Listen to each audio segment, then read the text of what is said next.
King Solomon was renowned far and wide, not just for his wealth or power, but for his unmatched wisdom, a gift from God himself.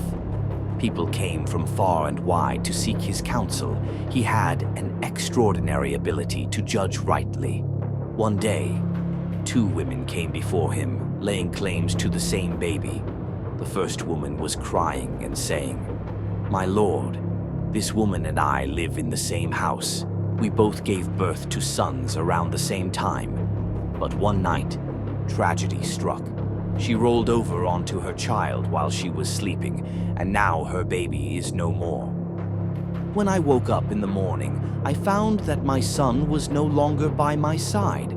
I looked closely and saw that the baby beside me was not breathing, and I knew immediately that it wasn't mine. She had switched the babies while I slept. The living child is mine, my lord." The second woman, with a hardened look on her face, spoke in a sharp tone. "No, my lord. The child is mine. She's the liar. She is trying to take my child from me." The courtroom filled with murmurs as the two women argued back and forth, each shouting their claims louder and louder. It was a desperate scene. No one knew how Solomon would untangle such an impossible situation.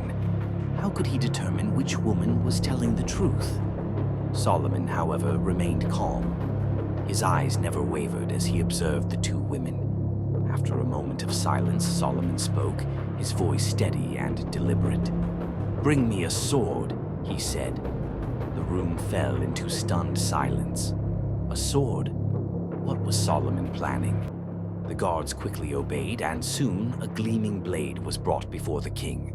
"Since both of you claim this child as your own, there is only one fair solution. We will divide it in two. Each of you shall have half." The first woman cried out, "Please do not harm the child.